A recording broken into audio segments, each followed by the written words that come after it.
Welcome, and thank you for joining us. You're listening to The Educated Investor. On this podcast, we'll not only cover current events, but also ideas to help you possibly maximize your Social Security benefit, manage your taxes, and overall become a more educated investor. And now, here's your host, Jerry Blakely.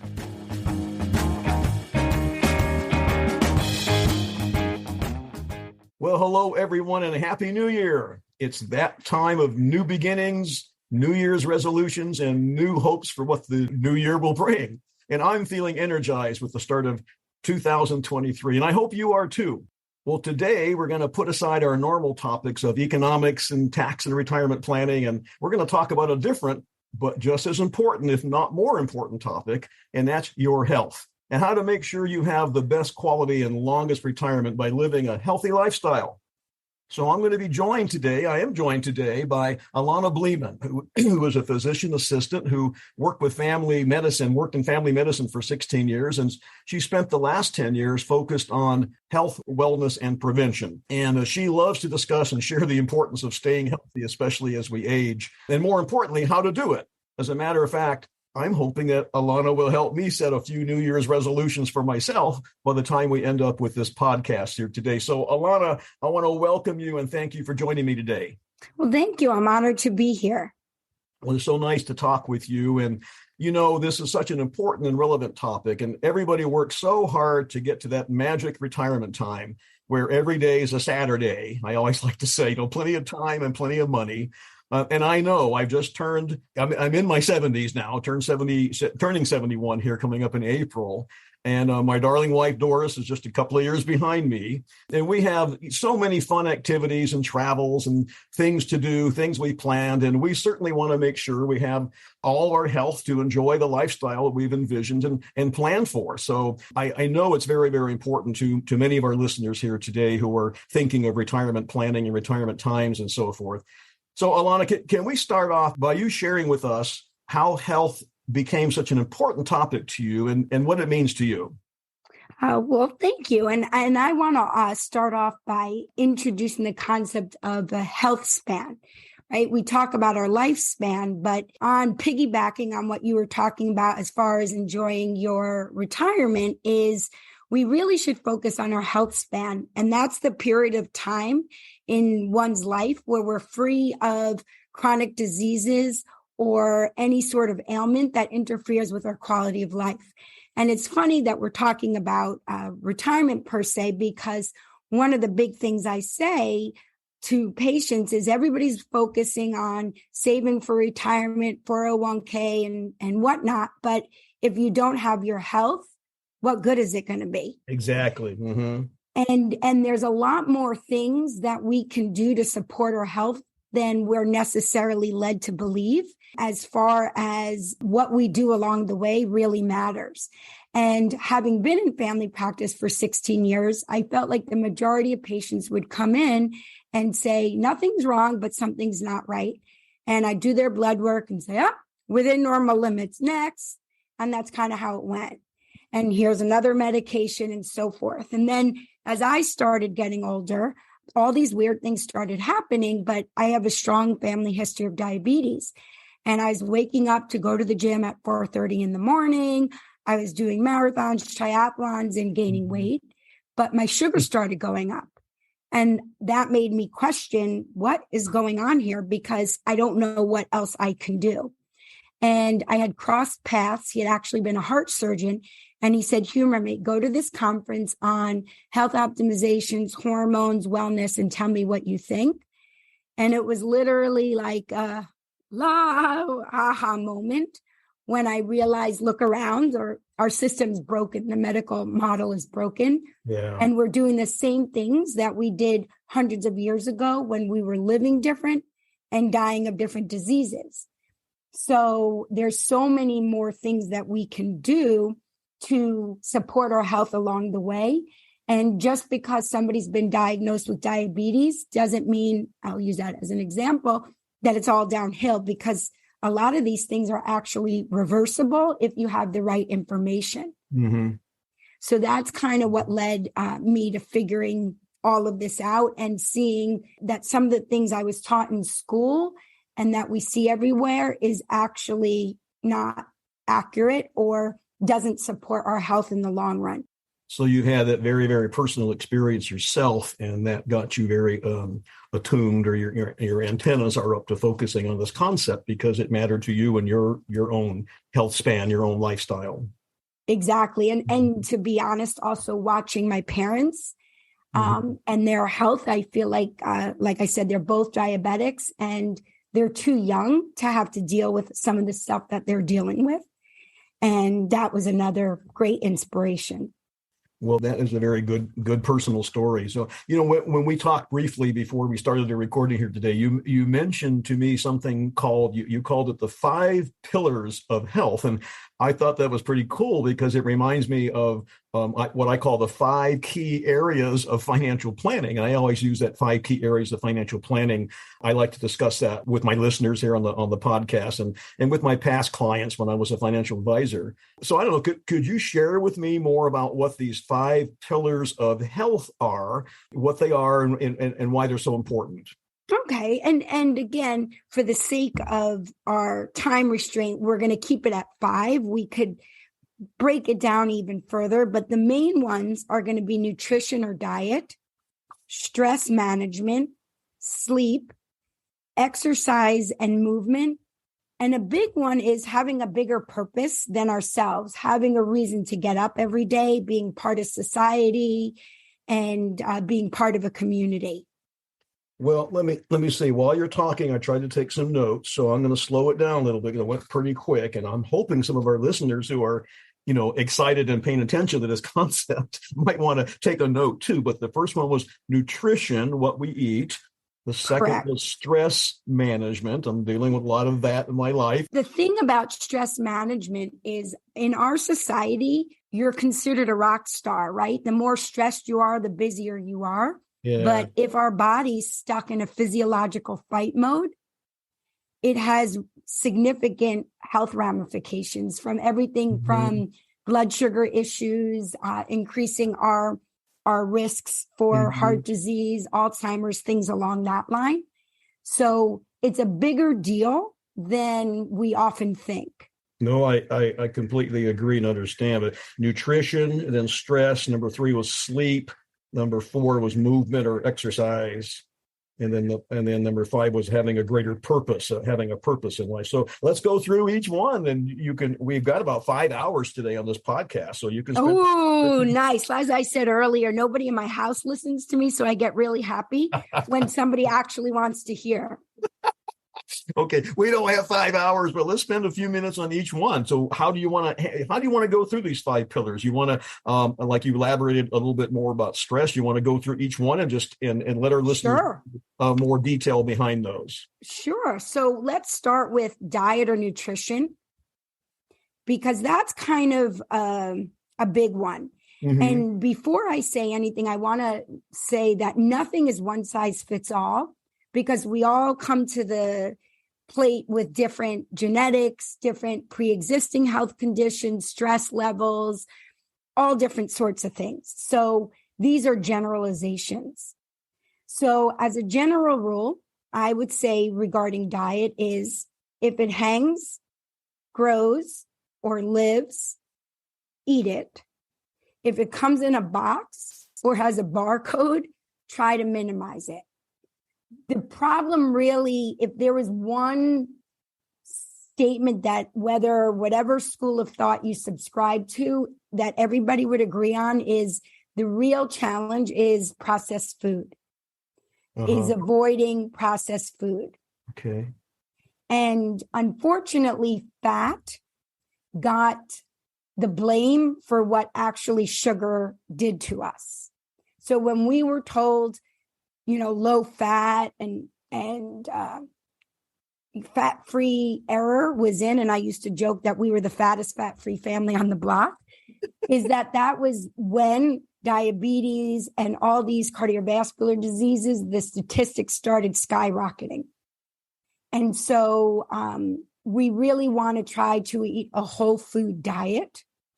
And again, avoid extremes. In my personal experience and professionally, when people go too hardcore, it tends to not be sustainable.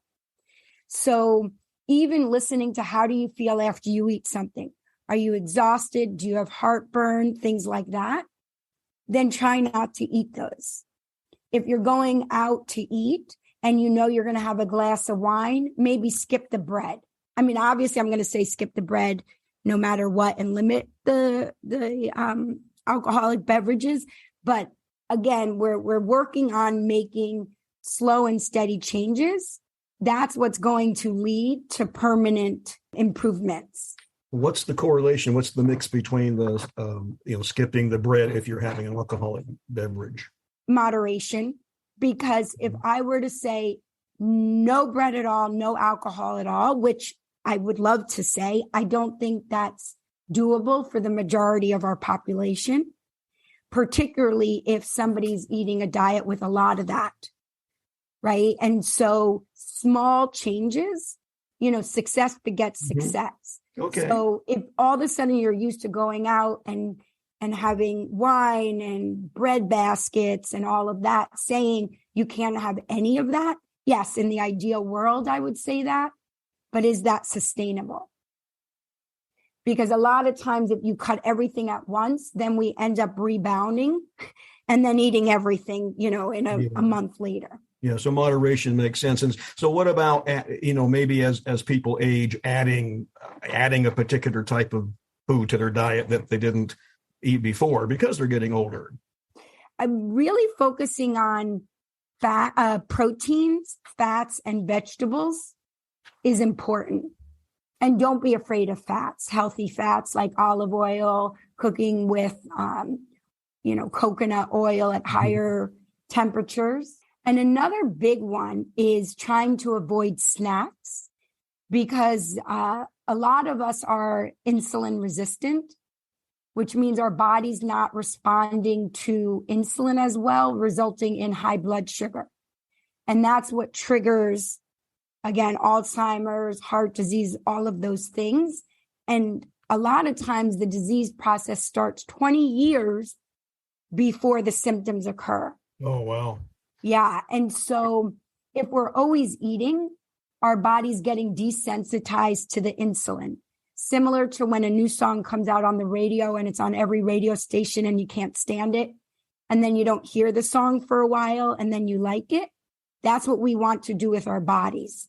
Okay. So by eating meals and ideally going 12 to 14 hours from the last time you eat at night to the first time you eat the following day is great. All right. Well, I'm sitting here thinking of stress because encouraging a person like me to skip the snacks causes me great stress. So let's talk about stress a little bit. So what can we do in a stressful world to handle stress? That's a great question, kind of the $1 million question, because if I had that under my belt, my life would probably look a little different. But even being aware is great, right? And starting hobbies, like I picked up knitting a couple of years ago because it was hard for me to sit because I felt like I should be cleaning, working, doing something as a mom, whatever it is. So finding hobbies is a great way to help calm our nervous system. Meditation is a great one, which is sometimes challenging for people to start, but even on YouTube, you could Google guided meditations, exercise, walking. A big one is getting out in nature is huge. And another one is really working on trying to say no when it comes to overscheduling ourselves and doing things that are going to interfere with our sleep. Because sleep, to parlay that into stress, is really when our body gets to regroup and refresh. And so, unfortunately, with stress, sleep tends to suffer. So for me, it was easier to prioritize working on my sleep and aiming to get 7 to 8 hours of quality. That's the key, quality sleep, which then helps with stress. Yeah. And I'm getting that feeling here, like I do in the 5 key areas of the financial planning, how one area connects to the other. They're all interrelated, and Yes. change something in one area affects the other area. And the same thing with the 5 key areas of health here. And let's go into sleep, because you talk about stress. And I think if you get more sleep, you have less stress and so forth. But you tied in something about, like, from the last time you eat at night until you wake up in the morning is out of, what did you say, like 14 hours or something? I forgot what you said. Well, let's start with 12. But even if you are doing only 7, then let's shoot for 8. And then once you get that under your belt, it's easier to go to 9. And prolong it so that you're giving your body time where it doesn't have to deal with insulin and blood sugar, and it has time to help our body, because our goal is to be what we call metabolically flexible. And that is when we go between burning fat for energy and sugar for energy. And if we're always eating, we're never giving our bodies time to get into the fat burning, which is very healthy. And you mentioned something. It's not necessarily that sleep will lower stress as much as sleep helps us manage the stress better. Now, a hard thing for me, like, I know the fact that we shouldn't eat 2 to 3 hours before bed. That sometimes is challenging. So for me, when I was first becoming aware of this, it was a lot easier for me to push my first time I ate later in the morning. And then as I started feeling better, then it just became natural not to eat before I went to bed, because I would notice I would wake up in the middle of the night and I just thought I was using the restroom or whatever. And it was really a blood sugar response to what I ate the night before. Yeah, makes sense. Well, look, let's go on to purpose. That's a big one. The big one, yeah. How do you mean purpose? And let's talk about what that has to do with here with health and years and retirement. How do you mean? Well, I'm going to say purpose in being part of a community, a reason to get up every day, because there's endless research to show how that positively affects our brain, our nervous system, and other things that affect our health. And, even in the studies looking at how people handled COVID, that was a big problem, because a lot of people were disconnected from their loved ones and communities. And loneliness is correlated with increased mortality. And that doesn't mean about a partner. That means, are you getting out in society? Every Monday night I play pickleball with my father, an 80-year-old and an 82-year-old. And, seeing how we don't have to stop doing the things we love as we get older, or whether it be, taking a class or going to the library or a community center. Sure. Well, that's particularly relevant to people who have planned all their lives and, accumulating money and they're ready to retire. And now they're going to be distributing that money because they have the time and they have the money to do what they want, but they don't have the purpose of getting up to accumulate the money. They don't have the purpose of going to work every day. And I do think, sorry, I didn't mean to interrupt you, but I wanted to say that I think, and perhaps the targeted audience for this podcast, a lot of us are defined by our work. Yeah. And that was the reason we got up. And I observed in family practice, everybody makes retirement sound like sunshine and roses, but sometimes it's a hard transition because people are out of routine. And really, our society says you're successful if you work and you sure, have savings, all of those kind of things. And we don't really focus when we're younger on other aspects of who we are. And whether it be even raising a family, same thing. And so even pre-retirement, starting to think, what does that look like? Picking up hobbies and different things along that line is a great way to help that transition. And I know volunteer work is important. It's a community there, something you're volunteering for, Exactly. something in your city or the church or something like that. Just having some reason that you are giving a positive impact on the world, because you don't have the feeling of getting up to go do something important. So make something important. Exactly. And yeah. the exchange and the interaction, a lot of times, actually, even when you're volunteering, it serves you as well. Yes. Mm-hmm. Yeah. Exactly. Uh-huh. Well, could you share with us, what are your views on exercise, and are there what kind of things should we be doing to stay active as we age? That's another great area, because it doesn't need to be extreme. Even moving more, like parking your car in the back of a parking lot, taking stairs, really movement. I can't emphasize how important that is. We all heard, if you don't use it, you lose it. Same thing. And focusing also on balance is huge, because that is correlated with things like falls and other things later on that end up having a ripple effect on our health. So, even walking 10 minutes after each meal helps to improve insulin sensitivity. So getting out walking 30 minutes, and if it's not all at once, that's okay. Doing resistance training, whether it be with bands or hand weights, it doesn't need to be extreme. Obviously, going to gyms or playing organized sports and things like that are super helpful. But what it looks like, depending on if somebody has an injury, swimming is great. Another little hack is saunas. If people have access to saunas, that's a phenomenal way to activate your longevity genes, but get your heart rate up, and sweat, which helps us detox all the chemicals and unnatural things that we're exposed to. And so it kind of mimics exercising, and which is also good for stress management as well.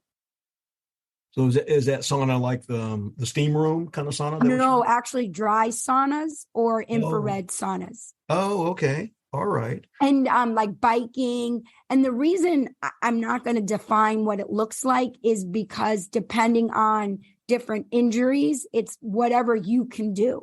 And what are you starting at? If you have not been active at all, a 10-minute walk after your meals is a great start. Parking the car far is a great start. If you're already active, maintaining that, or even when you're watching TV, doing weights, in your TV room, just to keep that muscle mass, which helps us greatly with every aspect of our health as we get older. So it should be something intentional, much more than just, for a lot of people, a lot of older people, getting up 3 times in the night to walk to the bathroom. That's not enough walking. Exactly. And what's interesting? Yes, we know there's conditions like prostate and different things that make us wake up, but you will be surprised to see that if you focus on not eating or drinking alcohol 3 hours before you go to sleep, you might not wake up as much. Yeah, I've noticed that myself. With a new year, Ilona, always comes the excitement of the ideas of a fresh start. And I don't know about everybody listening to this podcast, but most people like to set New Year's resolutions, but they have a real hard time sticking to them after a few weeks or even starting them at all. And I'm the same way. I must confess, it's hard to do. But Ilona, can you give me a few tips on how to set a New Year's resolution or New Year's resolutions, maybe several, from these great ideas you have that maybe I'd be able to keep, or people listening would be able to keep some of these resolutions? Well, absolutely. And to that point, the beautiful thing is every day you wake up could be a new year to make a change. So I think sometimes we have a stigma with New Year's resolutions. And because we've oftentimes failed in the past, we go in with the mindset, hopefully this year I'll stick to it. But a lot of times those New Year resolutions are extreme. So making them small daily action steps that you could be accountable and is reasonable, really research shows that that leads to significant change and sustainability in the long run. So, picking, what, maybe I'm not going to eat bread for, start there, or I'm going to focus on moving more. And what does that look like? Not saying, all right, I'm going to run a marathon this year if you've never ran in the past. So making them small and doable, I think, is phenomenal. Personally, I'm going to focus more on doing more resistance training.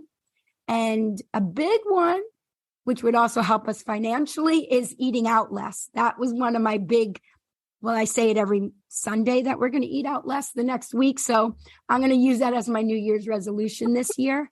And another one is really focusing more on time and stress management and just working on consciously slowing down versus shoving as many things I can in a day. Mm-hmm. Yeah. So really picking something that resonates with you, right? There's a lot of information, but typically there might be one or 2 points that resonated with you. So picking that is a great place to start. And success begets success. So starting small, I think, is the key. Well, that makes sense. And I got a lot of, I think, great information and ideas, from that right there. What I'm most excited about and talking with you and kind of surprised to learn, I don't know, is the concept of moderation and how these 5 areas coordinate. They interact with each other like they do in the financial planning 5 key areas, but just don't attack everything with vengeance, but do it with moderation and pick the things that you can change now, easy things that you can change, and think about how the nutrition affects the stress, affects the sleep, affects the exercise, and the purpose is the most important thing there. But I know. You've motivated me to kind of set a few goals for myself in 2023. You mentioned what yours were. Mine is going to be actually getting back in shape for my next half marathons. I've done lots of half marathons, and kind of gave up when COVID hit, and I had I got pneumonia in both lungs and all this stuff from COVID. And it's been a couple of years, but it's just been hard to get back at it. So I'll do it with moderation. But even if my very first half marathon, I just walked it. It only took like 2 hours and 45 minutes of fast walking. I didn't have to run, and I could even do that again if I can't get up to jogging it faster. So, but the other thing would be, to me, avoiding Coke and soda drinks. I've really cut that out here right before the holidays started. That wasn't that hard to do. And if I do taste a Coke like today, and I don't plan to, but I know it's not going to taste good because I'm not used to tasting it anymore. I've kind of given up on it. And then drinking more water and less red wine. There you go.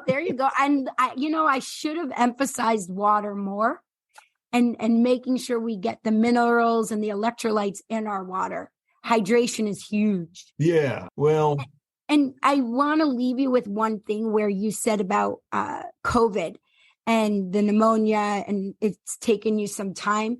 That's really the other thing. The take-home message is, by focusing on these pillars along the way, our immune system, our health, we become more resilient, so that when we're hit with a COVID, an illness, a stress, our body's a lot more resilient and we bounce back.